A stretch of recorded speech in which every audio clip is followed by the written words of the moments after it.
Good afternoon. Let's get right down to business here. We're doing it live and doing more at 4 weekday afternoons. We get right down to business with the news-driven hour right after Ben Shapiro and just before the 790 KBC News Blitz with Randy Wang at 5. Mottek On Money, live on the air on 790 KBC, streaming live online worldwide at kbc.com.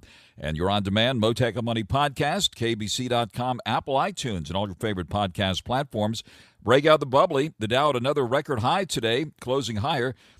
The market overall closing higher despite a sharp pullback late in the afternoon session with the blue chip Dow clinching another record high close. We're now awaiting the Fed's favorite inflation gauge that'll be coming out on Friday ahead of the three-day holiday weekend. The Dow coming in for a closing gain of 244 points, ending at 41,335. That is a record high, and for those keeping track, the 25th record high finish of the year for the Dow Jones Industrial Average. The S&P 500 ended the day pretty much flat, down just a fraction. The NASDAQ did close lower by just about 40 points. NVIDIA in the spotlight after its earnings news that came out after the bell yesterday. NVIDIA shares down more than $8 today at $117 and change. NVIDIA's market cap reached a peak of $3.3 trillion back on June 18th and now stands near $2.9 trillion. We'll be taking a closer look at NVIDIA coming up here shortly. Gold also at a record high today.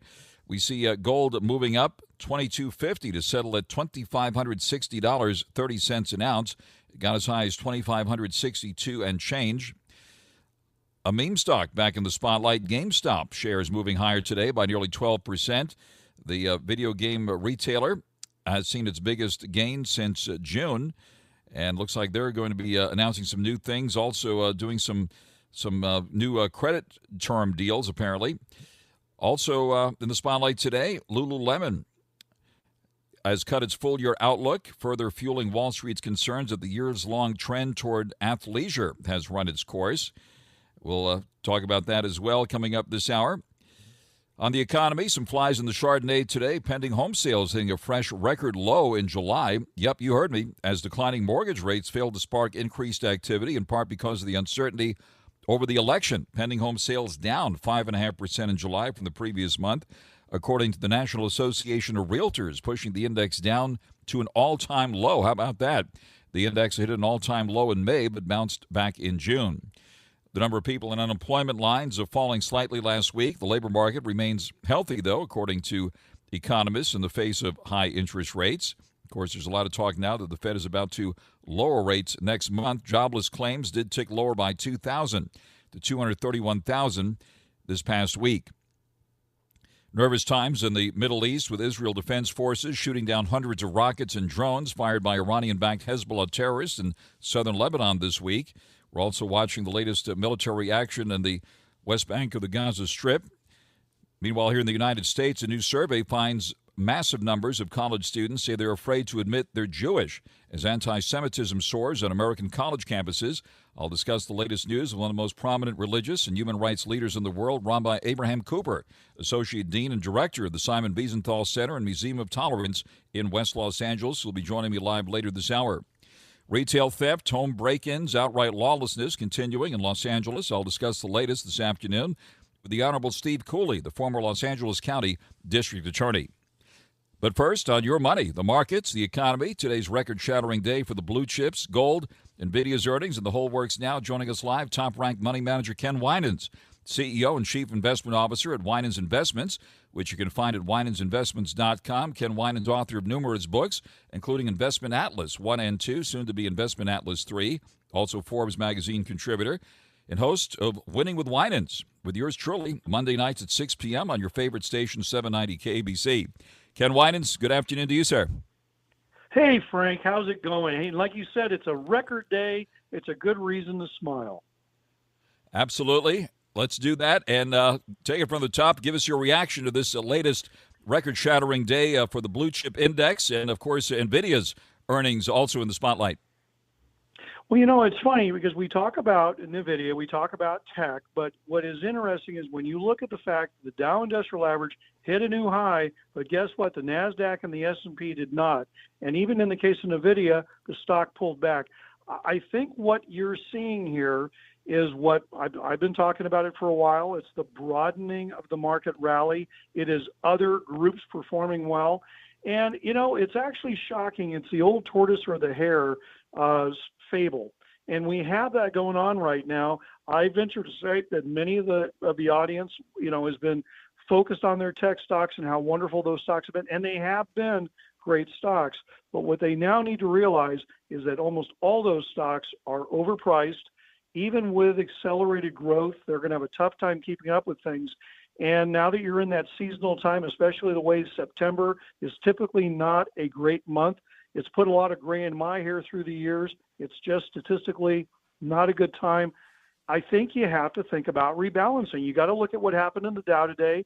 Everybody should take note to that and say, hey, there's other stocks that I can buy.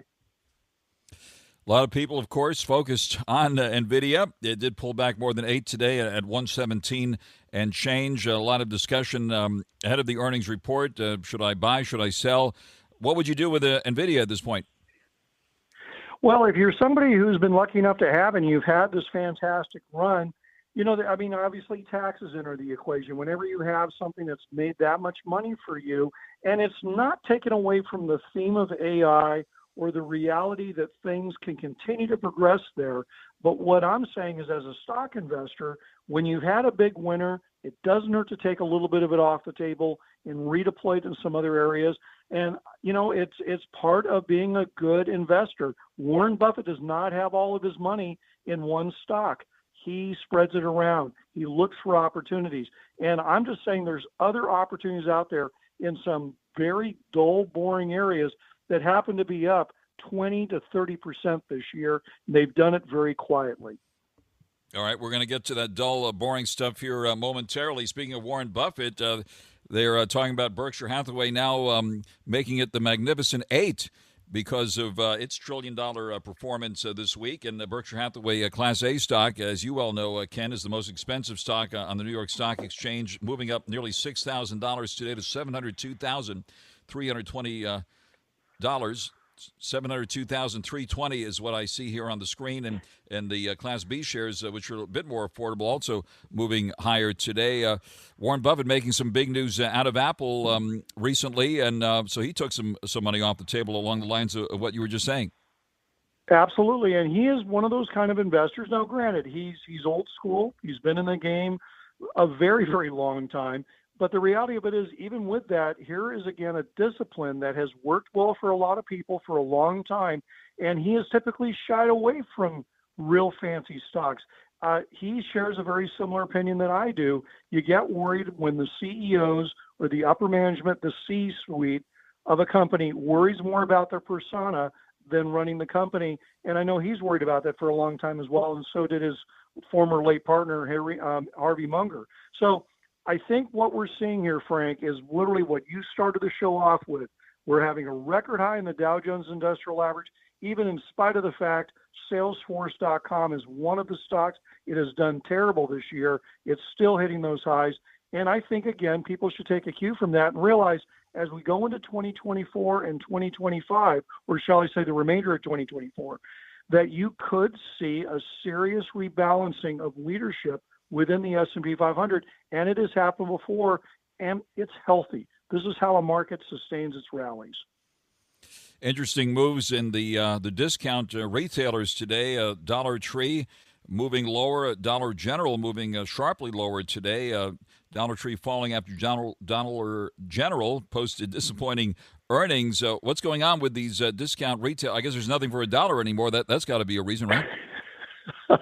Or the 99-cent stores that are all gone. Gone. My friend, it's inflation, inflation, inflation. You can claim it's going lower. We can listen to the political rhetoric of where we are with it. The simple fact is everybody listening to the show knows things are more expensive today than they were at the beginning of the year or 3 to 5 years ago, and they're going to be more expensive next year. So these retailers, if a retailer has really figured out inventory controls, hedging their costs, they figured out transportation logistics, they figured out the tax issues. If they've got that under control, like companies like Costco have, they're doing great. If they haven't, then we're seeing what's happening here. And so that's why it is very much a stock picker's market. I can look at any industry and I can find those wonderful thoroughbreds and I can find those old nares. And so, when you're talking about people who have been classically trained in just buying an index and index investing through ETFs, that might not work real well if we have the continued inflation situation going forward. Crypto's also making news. Bitcoin's seen some pretty wide moves lately. It did bounce back above 60K in the last 24 hours, back below 60 now. What do you see happening with the cryptos here? The cryptos are tough because we've lost momentum there. You can argue why and how it happened. I still think it had to do with the halving of Bitcoin. That just scared a lot of people. I mean, a stock that I watch very, very closely is Coinbase. Coinbase is literally down 15% on the month. So when I look at the exchange of crypto not doing well, and that is typically a safer play because it doesn't really matter which crypto is moving. If you're on an exchange and you have a secure wallet, you typically are in a good spot. I think it's just, Frank, it's kind of what was old is now new to people, and people are redeploying things. And I have to say, my new Forbes article, which I'm working on right now, we've always talked about the relationship between the NASDAQ and crypto, but let's also remember one of the reasons that crypto was designed was the fallout in the dollar that happened in 2008 and 2009. My new article, which is called The Mighty Greenback, is showing that the dollar is actually up and above where it was pre-COVID. So in spite of all the bad news about deficits and taxes and all the bad news around the world, one of the reasons that people were looking at crypto was an alternative to the dollar. Well, although it's done well from a performance standpoint, but clearly from a stability standpoint, you can argue there's high volatility there, and in the dollar, there's not. Very interesting. We're on there live with money manager Ken Winans. And Ken, I mentioned some flies in the Chardonnay. I'm sure your ears perked up because we talk about wine on Winning with Winans, and looking forward to our next conversation about that coming up 6 p.m. On Monday evenings. Now, we see pending home sales hitting a record low in the month of July, declining mortgage rates failing to spark increased activity in housing, in part because of the uncertainty over the election. Give us your reaction to this bombshell news here. Well, I think when you think of a house, okay, now we know the mortgage is the big cost outside of maintaining it and all that. The number two item, taxes. And I know that we all still think of California having Prop 13, but when I own my home in California, I know that I was hit with all kinds of school bonds and environmental bonds and water usage bonds. So the government, the various levels of government have figured out a way to get around the basic tax limits.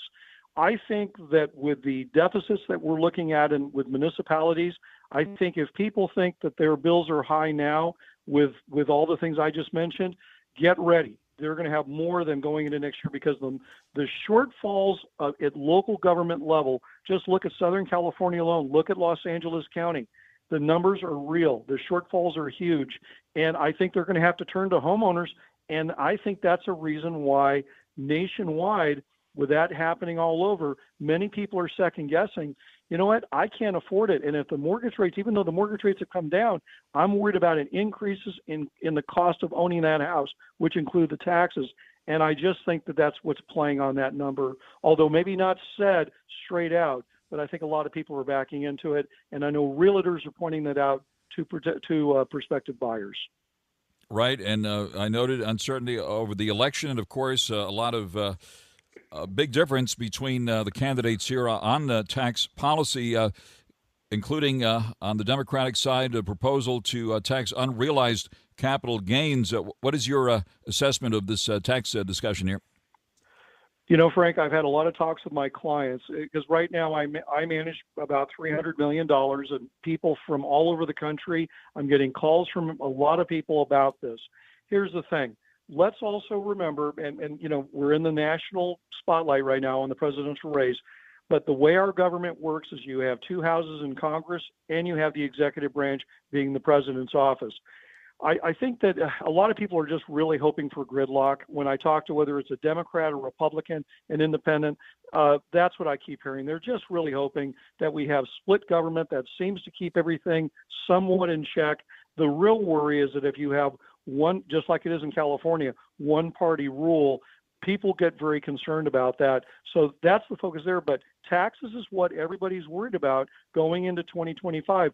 I am of the opinion, and I have history to support this, if you have inflation and you still have relatively high interest rates, and at that same time you raise taxes, go back and look at this nation's history on that scenario since we've had taxes since 1914. It's not pretty. I think that would be a trigger for the stock market to head into a bear market. So there's reasons for us to pay attention to it, but it's still too early to call, and many investors are waiting and seeing what to expect.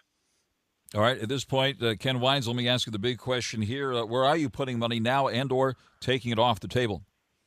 Frank, you are going to be shocked. Okay, when was the last time you had anybody talk to you about utilities? We're getting to the being boring, bullish on utilities. The dull and boring stuff now. Yes, it's been a while. You're right. Okay, well, here's the thing. You want to look at companies that are inflation-proof, and we cannot look at your utility bill. Look at my utility bill. Yeah. You might not like it, but you need to have the lights and the gas power come on. Same with insurance stocks. You have to pay your insurance premiums. So again, you're upset about it, but it's a reality. I am looking here. It was shocking when I ran the numbers before the show, but I'm looking at, if you just take index ETFs, which I just talked about a moment ago, and looked at the ETFs that are, and I'm talking about the State Street ETFs that have been around the longest. So you have the finance ETF is up 21%. You have the home builder ETF up 21%. You have the utility ETF up 20. The high-tech ETF is up 18. These have outperformed the tech market. Now, again, we're not talking about NVIDIA. We're talking about the entire tech sector. So when I look at these names of some of these old utilities, these companies have been around for 140 years, something like Dominion Resources, symbol D, it's up 19% on the year, and it's still paying a 5% dividend in spite of that. Consolidated Edison, symbol ED, it's up 11 with a 3% dividend, slightly higher rated. But when I go down this list of these old granddaddy type companies, they are inflation resistant. Money's moving into this sector, and I think it's going to continue to do it. Now clearly there are some utilities that can be getting into trouble, but again, I am looking at some eye-popping performance here, and I think it still has room to run. Terrific, Ken. Well, thanks for highlighting that, and thanks again for coming to the line today. I've been speaking to top-ranked money manager Ken Winans, CEO and Chief Investment Officer at Winans Investments, which you can find at winansinvestments.com. Ken Winans is the author of numerous books, including Investment Atlas 1 and 2, and soon to be Investment Atlas 3. Also, Forbes magazine contributor. We'll be looking for your most recent column here, Ken, and also, most importantly, he's host of Winning with Winans right here on 790 KBC, which airs at 6 p.m. on your favorite station, 790 KBC. Ken, thank you very much. Looking forward to speaking with you again on Monday evening. All right, Frank. See you next Monday. Take care. Righto. Thanks very much, and let's get out to the freeways now on 790 KBC. 790 KBC welcomes 98 Degrees coming to the Oxnard Performing Arts Center October 25th. Tickets on sale now at AXS.com. Right now, caller 9 wins at 1-888-790-5222. You get a pair of tickets to the show if you are caller number 9. Call right now, 1-888-790-5222. Tickets furnished by The Canyon, where music meets the soul. Mottek On Money continues here in 790 KBC. The Dow turning out to be a big winner today, a record high close with a closing gain of 244 points, settling at 41,335, the 25th record high close for the blue chip index so far this year. The S&P 500 ended the day flat, down a fraction at 5,592. The NASDAQ closed down 40 points at 17,516. NVIDIA, the day after its earning news came out, sliding more than $8 today, down $8.02 at the close at 117.59. The volatility index, the Wall Street so-called fear index, VIX index, down 8.5% today. Gold hitting a record high today, slipping in after-hours trading by about $6. Gold climbed $22.50 to settle at $2,560.30 an ounce after getting as high as $2,562.20 during the trading day. And silver right now just below $30 an ounce. Crude oil futures hovering just below $76 a barrel. Best Buy shares in the winners column today at more than $12 at $100.18 a share. Dollar Tree falling after Dollar General posted disappointing earnings. Dollar Tree shares closing down nearly $10 at 84 and change, down nearly just over 10%. And Dollar General getting demoted in a big way today, down about $40 at 84 and change, a plunge of 32% for Dollar General. Checking the cryptos now, Bitcoin down about 100 at 59,162, Ethereum down 16 at 2,524, and Doge at 10 cents. And now the latest news for you here on 790 KABC. Mottek On Money continues here on 790 KABC. Israel remains under direct threat of attack by Iran. The U.S. has decided to keep two of its aircraft carriers near Iran as part of a huge naval force deployed to deter Iran from attacking Israel after the killing of a Hamas political leader. At the same time, an additional task force of U.S. Marines is operating in the area, as well as an advanced attack submarine and jet fighter squadrons deployed in Qatar and Jordan to defend against a potential Iranian assault, according to today's edition of the Israeli newspaper Haaretz. Nervous times in the Middle East, with Israel Defense Forces shooting down hundreds of rockets and drones fired by Iranian-backed Hezbollah terrorists in southern Lebanon this week. Also, we're seeing new military operations in the West Bank of the Gaza Strip as the war between Israel and Hamas rages on since the Hamas terror attack on Israel last October 7th. Meanwhile, here in the U.S., a new survey finds massive numbers of college students say they're now afraid to admit they're Jewish as anti-Semitism soars on American college campuses. Let's bring in one of the most prominent religious and human rights leaders in the world, Rabbi Abraham Cooper, Associate Dean and Director of the Simon Wiesenthal Center and Museum of Tolerance in West Los Angeles. Rabbi Cooper, thank you very much for coming to the line this afternoon. Thank you, Frank, and thank you for your commitment to keep covering these issues. Yes, sir. Thank you very much. And give us your reaction to these latest headlines. Well, starting here in the States, students are going back to school. And of course, it's deeply troubling, but understandable that Jewish kids on campus are, in many places, been intimidated into hiding their Jewish identity. But it goes beyond that. At MIT, there were flyers given out yesterday, beginning of the semester, supporting the mapping project, which started online. It's actually something that's roadmap. If you're looking to attack Jewish institutions, including kindergartens in your city, you go online and there's an actual map, in this case of Boston, telling you, what could be targeted. The implications are clear. You've got pro-Hamas, anti-Semitic and anti-Israel forces at play. And there is an element, obviously, of the threat of terrorism that's very, very real. On the other hand, University of California and many other schools across the country have announced new rules.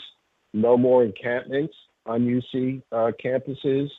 So there are efforts to try to open a new chapter of civility on American campuses, but I wouldn't hold my breath. I think it's too easy of a target for anti-American and anti-Semitic groups to just walk away from it. In terms of the Middle East, right now, every hour things seem to be changing, but you can trace what's going on now. Israel military operating on the West Bank and taking out bomb labs and terror cells that want to renew suicide bombing in Israel proper. The training, the money, the tactics that we're seeing evolving on the West Bank and the communities that have both Arabs and Jews, all comes from Iran. And Hamas, of course, has been degraded significantly in Gaza. But Hamas, and what it stands for, is really, in a sense, captured the imagination and the support of many Palestinians, including on the West Bank. So Israel has its hands full. And at the end of the day, when you cut to the chase, all roads lead back to Tehran. On the air live with Rabbi Abraham Cooper from the Museum of Tolerance and Simon Wiesenthal Center in West Los Angeles. Another very important story, Rabbi Cooper, I wanted to ask you about UCLA. We understand has chosen to accept the ruling that found it did not ensure equal access to the school for all students, including Jewish students. The last time we spoke, you were outraged by UCLA planning to appeal this decision. But what's your reaction to this latest development? Well, I have to say that I'm grateful that the UCLA new leadership that's coming in the new president being Mr. Frank coming in from Florida, apparently, and other forces, activists in the Jewish faculty, and also legal moves made against universities that didn't protect Jews. It was really very straightforward. A federal judge said, there's freedom of religion. It's guaranteed to all. We know what freedom of speech is. When you have this kind of activity and you don't protect your students, you're going to be held accountable. So I think the adults in the room, or maybe the leaders in the room, overcame the, I would say, activist lawyers who wanted to go back for another round. Overall, it seems at the beginning of this new semester that coast to coast, there is a recognition that the adults running the schools failed their students. They're worried about what's going to be happening in the future. On the other hand, the Palestinians, pro-Hamas types, have now switched tactics. University of Michigan, the new school in New York, where they ran and took over the student governments and withheld funds to hundreds of student groups who wouldn't go along with pro-Hamas and anti-Israel stuff. So it's not going to be quiet. Hopefully here in Southern California and some of the other elite schools as well, things will be quieter, but a lot has to do with what will be breaking on the ground in the Middle East. For those people here in LA who have the time, I went last night with other Jewish leaders and city leaders to the Nova exhibition. That was the Nova festival in which hundreds of young people and others were murdered by Palestinian Hamas terrorists in cold blood. Many were raped, others taken hostage back, and so much of it was filmed. It's a heart-rendering experience, but one that I think that people here in Southern California, if they have the time, should go and experience it, because you have this unprecedented opportunity to actually see in real time, from the body cam to the terrorists to young Israelis who have their cell phones. You actually see the barbarity unfolding, and it gives us a bit of a window into why Israelis are so united in insisting that Hamas be taken down. We're on the air live with Rabbi Cooper. And Rabbi, thanks for highlighting that. And maybe you can also update us on what's happening there at the Museum of Tolerance and the Simon Wiesenthal Center in the face of all these crazy things happening in the world. I should also note that the judge in that UCLA case called the situation on the UCLA campus so unimaginable and abhorrent to our constitutional guarantee of religious freedom. You probably never thought you'd ever have to witness anything like this. Tell us what's happening there at the Museum of Tolerance and the Simon Wiesenthal Center. Well, for the Wiesenthal Center is a global Jewish human rights organization. It is 24/6. We're Sabbath observers globally. We get a lot of the bad news earlier, but we're also NGOs. I'll be having a meeting with UN Secretary General Guterres on September 10th.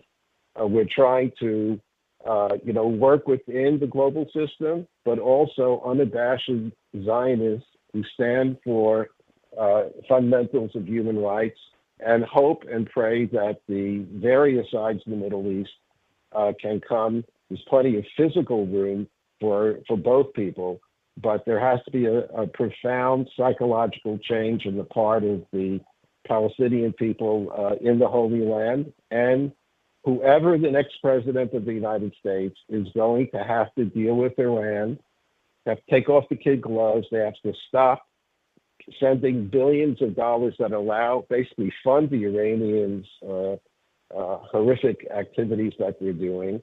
The Museum of Tolerance remains a place for people to come to be challenged in terms of their own biases, but also to make a commitment to some basic values. And it's great to have the students from high school and junior middle high school back at the museum, and we look forward to more adults and more families coming by to the museum. There's a lot that's going to be opening in 2025, a brand new $10 million floor actually dealing with anti-Semitism, what it is, and how our neighbors can work together with us to defeat it.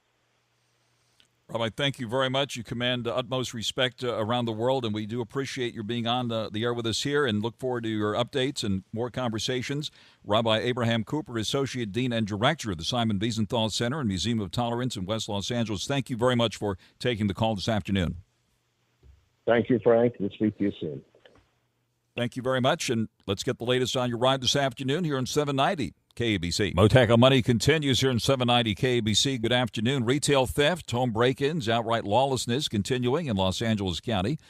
Let's bring in the Honorable Steve Cooley now, former Los Angeles County District Attorney. He served in that position for 12 years, almost became California Attorney General back in 2010, but in a narrow election lost to Kamala Harris, now a Vice President, running for President. Steve Cooley, thank you very much for taking the call this afternoon. My pleasure. How you doing, Frank? A lot to talk about, and thanks for taking our calls here. First of all, on the latest news that you've been following on the crime wave continuing in Los Angeles, give us your reaction to the latest news here. Well, it's not just Los Angeles County. It's spreading, has been spreading to San Bernardino County, Orange County. A lot of our L.A. gangsters feel emboldened enough to go across county lines, assuming they even know where the county lines are, but they are expanding like a cancer. All right, and we've been talking about trying to turn this around here with this measure on the ballot here, Prop 36, which rolls back many of Prop 47's changes that are largely blamed for this environment. Give us your impressions here of Prop 36 and what you think needs to be done to turn things around at this point. Well, everyone who's concerned about public safety and doing something about the theft crisis that we're all experiencing in California should vote for Prop 36. However, we should have never had Prop 47 if it weren't for Kamala Harris, who wrote the misleading ballot title and summary, George Gascon, who authored it and gave it credibility, and George Soros, who funded it. We wouldn't have Prop 47. So we're fighting a battle to undo the great harm that those three individuals did with Prop 47 back in 2014. All right. At this point, what else needs to be done? Obviously, support of the police is important, right? And we've seen the defund the police effort also obviously a major factor in all this. Oh, yes. I think there are a lot of overreaction to the summer of 2020, the George Floyd riots, the Black Lives Matter riots, however you want to characterize them. There was an overreaction by, Mayor Garcetti, let's defund the police. The Board of Supervisors, let's put something on the ballot to defund law enforcement. It was just an overreaction by certain elected political officials catering to what they saw as a very powerful movement. They didn't show any judgment, they didn't show any backbone, and they didn't show any courage. And the defund the police concept has been thoroughly discredited now. And right now, what we need is a thorough, appropriate funding of police, enough police. And the Sheriff's Department right now in L.A. County is hurting. They are so understaffed in terms of law enforcement personnel, it's not even funny. So we got to turn things around, ignore the defund the police politicians and movements, and get back to a safe public society. We need public safety. That's how you get We're on the air live. On the air live with the Honorable Steve Cooley, turning now to the DA's race and the incumbent, soft on crime incumbent George Gascon facing the veteran prosecutor, federal prosecutor Nathan Hochman. Why don't you size up that race for us at this time? Well, I think Nathan Hochman is destined to win in a very, very large landslide. Not because the people really know him and all of his qualities, which are many, but people really don't like George Gascon. They don't like what he stands for. They know him, and they want to get rid of him. So Nathan Hochman's the beneficiary of the vast majority of the informed public that do not want George Gascon and, very importantly, his left-wing radical executives that he brought in. They don't want them in charge anymore. They want them gone. And quite frankly, they're going to be gone in a very big way first Tuesday in November of this year. All right. I have to ask you about the news that you made withdrawing your formal endorsement of Hochman recently. What would you like to tell the audience about that? It is a very, it's a matter of principle. The Los Angeles County District Attorney's Office has a tremendous history of being nonpartisan. That is the way it has to be to properly discharge its function. I've known district attorneys going back to Evel Younger. There have been 4 Republicans. They were all nonpartisan while they served as DA. There were 4 Democrats. They were all nonpartisan while they served as DA. So along comes George Gascon. He's a total acolyte of George Soros, and so that's obviously not partisan. He's trying to advance, Gascon's trying to advance this weird ball Soros ideology, which has been, quite frankly, pretty successful across the country. And then we all had great expectations for Nathan Hochman, who've announced more than 10 times in my presence, I will be a nonpartisan DA. I will be an independent DA. It will be a nonpartisan office. And then what does he do? He endorses Kamala Harris for president. Many of us felt a little betrayed. We felt there was an unprincipled decision on his part, and a little cynical because. Steve Cooley, the Honorable Steve Cooley, thank you very much for taking all of our questions here this afternoon and joining us live here this afternoon. That is the Honorable Steve Cooley, the former Los Angeles County District Attorney, live with us here on Mottek On Money on 790 KABC. We're all juggling life, a career, and trying to build a little bit of wealth. The Brown Ambition podcast with host Mandy and Tiffany the Budgetnista can help. Let's talk about the financials behind locks. It can be quite pricey, but as your hair locks, it needs way less product. When I had my fro, it was way more costly as it relates to products because my fro was thirsty. It's very expensive. Yeah. Yes. I need the whole bottle. So what, a dime-sized portion of what? Girl, the laughter. Brown Ambition. Wherever you listen.